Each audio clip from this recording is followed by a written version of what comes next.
ചെയ്യിപ്പിച്ചു, mummy അത് പറഞ്ഞ് ചെയ്യിപ്പിച്ചു, mummy ഇങ്ങനെ ചെയ്യിപ്പിച്ചു, അമ്മയുടെ മോള് തന്നെ അഭിനേത്രിയാണ്, ഇങ്ങനെയുള്ള കമൻസൊക്കെ കൊള്ളുവന്നു. ഞാൻ കുറച്ച് കാര്യങ്ങൾ അതിനകത്ത് പാപ്പു പറഞ്ഞ കാര്യങ്ങൾ ഞാൻ മെൻഷൻ ചെയ്യാം.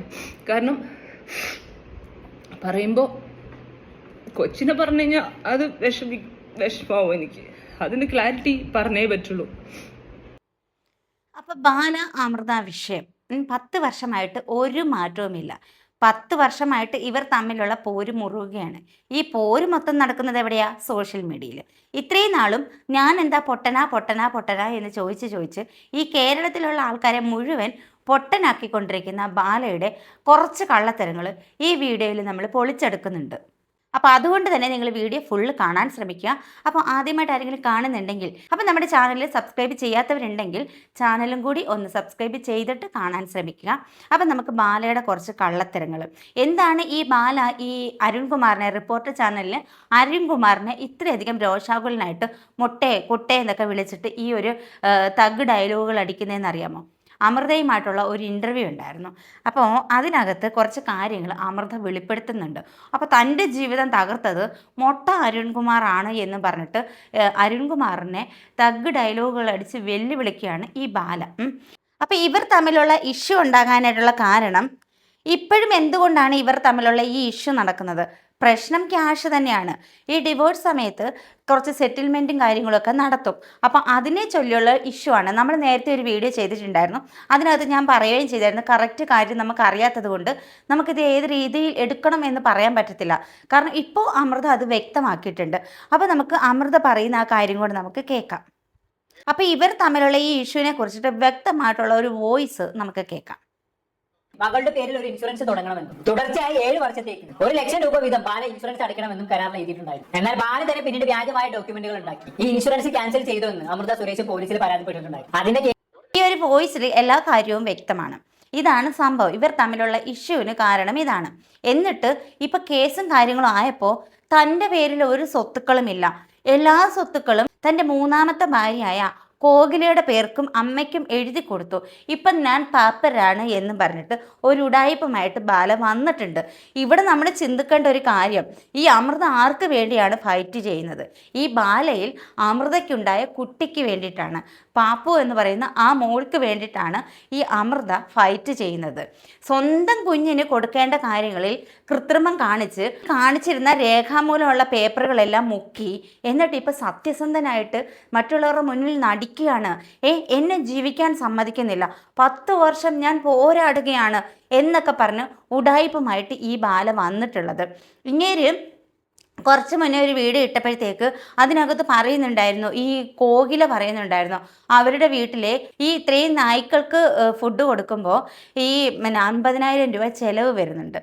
അപ്പോൾ ഈ നായ്ക്കുള്ള വില പോലും സ്വന്തം കുഞ്ഞിന് കൽപ്പിക്കാത്ത ഇങ്ങേരെ മനുഷ്യനായിട്ട് കാണാൻ പറ്റത്തില്ല. എല്ലാവരുടെയും മുന്നിൽ ഒരു പാവം പോലെ നടിക്കുകയാണ് ഇയാൾ.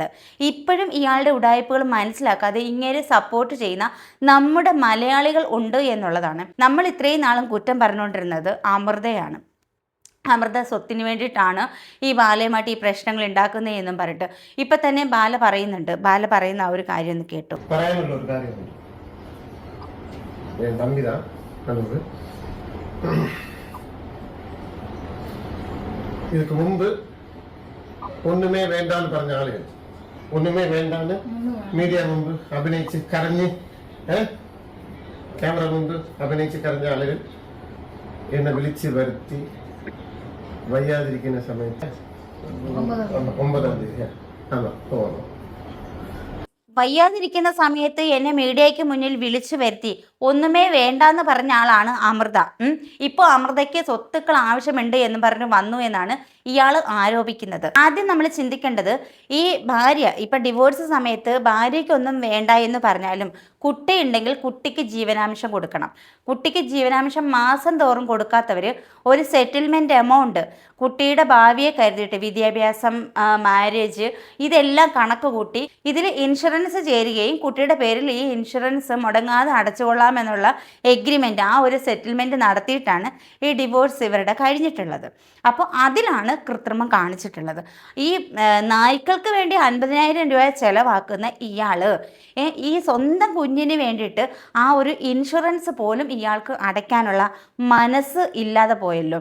പൈസ ഇല്ലാഞ്ഞിട്ടല്ല, അതിനുള്ള മനസ്സ് ഇയാൾക്കില്ല. ഈ അടുത്ത് നിന്ന് പറയുന്ന കോകില എന്ന് പറയുന്ന ഭാര്യ ഉണ്ടല്ലോ, ഇവരുടെ കയ്യിലാണ് ഈ ചുക്കാന. ഇത് കേൾക്കുമ്പോൾ തന്നെ നമുക്ക് മനസ്സിലാകും. ഇവർ മനസ്സിലാക്കേണ്ടത് അയാളുടെ രക്തത്തിൽ പിറന്ന കുട്ടിയാണ് പാപ്പു.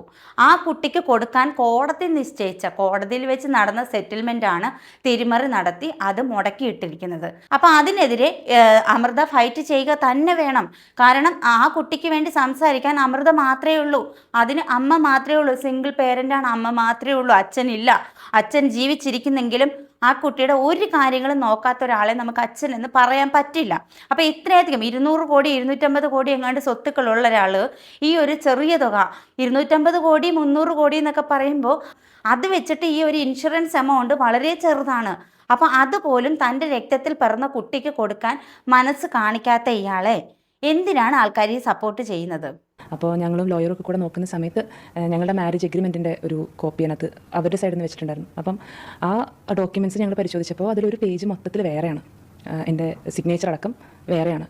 അപ്പോൾ ആ പേജിൽ പറയുന്നതെന്ന് പറഞ്ഞു കഴിഞ്ഞാൽ മോൾക്ക് ആകെപ്പാടെ കൊടുത്തിരിക്കുന്ന ഒരു ഇൻഷുറൻസ് പോളിസി ഉണ്ട് HDFCയിൽ. അപ്പോൾ അതിനെക്കുറിച്ച് സംസാരിക്കുന്ന ഒരു പേജാണ്.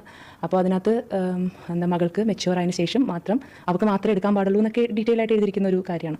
അപ്പോൾ ഈ ഡോക്യുമെൻറ്റ്സ് പരിശോധിച്ചപ്പം ഈ ഒരു സംഭവമാണ് മിസ്സിങ്. മാത്രമല്ല എന്നിട്ട് ആ ഒരു ഫുൾ പേജ് ഫോർജ്ഡ് ആയിട്ടാണ് വെച്ചിരിക്കുന്നത്, മൊത്തം വ്യത്യാസം. അപ്പോൾ എനിക്ക് സംശയം തോന്നിയിട്ട് ഞാൻ HDFC ബാങ്കിൽ വിളിച്ച് ചോദിക്കും. അവിടെ വിളിച്ച് ചോദിച്ചപ്പോഴാണ് അറിയുന്നത് ആ ഇൻഷുറൻസ് മൊത്തം സറണ്ടർ ചെയ്യുകയും പിന്നെ അതിനകത്തുള്ള പൈസ മൊത്തം എടുക്കുകയൊക്കെ ചെയ്തു. അപ്പോൾ കേസ് നടന്നുകൊണ്ടിരിക്കുന്നത് കൊണ്ട് തന്നെ ലീഗൽ അഡ്വൈസ് എങ്ങനെയായിരുന്നു, നമ്മൾ ഇതൊരു കേസായിട്ട് മുമ്പോട്ട് പോകണം, നമുക്ക് അങ്ങനെ ഒരു കേസായിട്ട് പോകാനൊന്നും ആഗ്രഹിച്ചിട്ടുണ്ടെന്നല്ല. കാരണം കേട്ടല്ലോ എന്തുകൊണ്ടാണ് അമൃത കേസുമായിട്ട് പോകുന്നത്? തൻ്റെ കുഞ്ഞിന് വേണ്ടിയിട്ട്. എന്തിന്? അമൃതയ്ക്ക് വേണ്ടെന്ന് വെക്കാം, അമൃതയ്ക്ക് വേണ്ട, ബാലയുടെ ഒരു സ്വത്തും അമൃതയ്ക്ക് വേണ്ട, ആ കുട്ടി അത് എടുത്ത് പറയുന്നുണ്ട്. പക്ഷേ കുഞ്ഞിന് കൊടുക്കാൻ നിശ്ചയിച്ചിരുന്ന തുകയിൽ തിരിമറി കാണിച്ചപ്പോൾ അവൾ ഫൈറ്റ് ചെയ്യാൻ തീരുമാനിച്ചു. അതിലെന്താണ് ഇത്ര തെറ്റ്? അവളൊരു അമ്മയാണ്. ഈ കേസിൻ്റെയും ഇതിൻ്റെ ഒന്നും യാതൊരു ആവശ്യമില്ല. വളരെ തുച്ഛമായിട്ടുള്ള ഒരു എമൗണ്ടാണ്. 250 കോടി ആസ്തിയുള്ള ഒരാൾക്ക് ഈ ഇൻഷുറൻസ് എമൗണ്ട് വളരെ തുച്ഛമാണ്. അത് വേണമെങ്കിൽ ഒറ്റ തവണ അടയ്ക്കാവുന്നതേ ഉള്ളൂ. എന്നിട്ടും ഇൻസ്റ്റാൾമെൻ്റ് ആയിട്ടാണ് ആ ഒരു ഇൻഷുറൻസ് എമൗണ്ട് അടയ്ക്കേണ്ടത്. 1 ലക്ഷം രൂപ വെച്ചിട്ടാണ് അടയ്ക്കേണ്ടത്.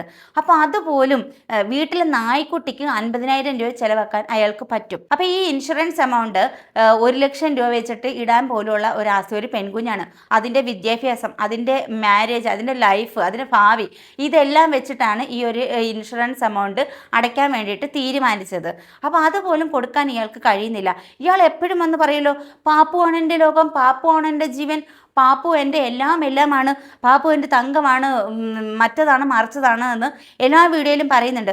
പാപ്പുവായിട്ട് സംസാരിക്കാൻ പറ്റുന്നില്ല എന്നൊക്കെ പറഞ്ഞിട്ട്. ഇതിനു മുന്നേ ഇങ്ങനെ ഹോസ്പിറ്റലിൽ കിടന്നപ്പോൾ ഈ കുട്ടി കാണാൻ ചെന്നപ്പോൾ അവിടെ വെച്ച് ലാപ്ടോപ്പ് കൊച്ച് ആവശ്യപ്പെട്ടു എന്ന് പറഞ്ഞു വരെ ഇയാൾ ആരോപണമുണ്ടാക്കി. പക്ഷെ കുഞ്ഞ് അത് ആവശ്യപ്പെട്ടിട്ടേ ഇല്ല എന്ന് കൊച്ച് സത്യം ചെയ്ത് പറയുന്നുണ്ട്. അപ്പോൾ സ്വന്തം ചോരയോട് പോലും ഒരു ആത്മാർത്ഥത കാണിക്കാത്ത ഇയാൾ ഒരു അച്ഛനാണോ? ഒരിക്കലുമല്ല, ഒരു അച്ഛനല്ല. അപ്പം എന്തായാലും ഇതൊക്കെയാണ് ഈ അമൃത ബാല ഇഷ്യൂവിൽ നടക്കുന്നത്. ഈ കേരളത്തിലെ ഒരു പെൺകുട്ടിയുടെ, ഒന്നല്ല 2 പെൺകുട്ടികളുടെ ജീവിതം നശിപ്പിച്ച ബാല സ്വന്തം കുഞ്ഞിനോട് പോലും നീതികേട് കാണിക്കുമ്പോൾ അവൾക്കൊപ്പം നിൽക്കാൻ തന്നെയാണ് തീരുമാനം. ഇത്രയും നാൾ നമ്മൾ കണ്ടതും കേട്ടതും ഒന്നും അല്ല സത്യം. ഇതിൻ്റെ പിന്നിൽ ഒരുപാട് കാര്യങ്ങളൊക്കെ ഉണ്ട്. അപ്പം ഞാൻ ഈ ഒരു വിഷയം ചെയ്തതിന് മുന്നേ വളരെ വ്യക്തമായിട്ട് അന്വേഷിച്ചിട്ടാണ് ഈ ഒരു വിഷയം എടുത്തിട്ടുള്ളത്. അപ്പം നിങ്ങളുടെ അഭിപ്രായം നിങ്ങൾ കമൻറ്റ് ചെയ്യുക. അതുപോലെ തന്നെ ലൈക്ക് ചെയ്യാനും ഷെയർ ചെയ്യാനും കൂട്ടത്തിൽ ഹൈപ്പ് ചെയ്യാനും കൂടി മറക്കരുത്. അപ്പോൾ മറ്റൊരു വീഡിയോ ആയിട്ട് വീണ്ടും കാണാം. ടാറ്റാ.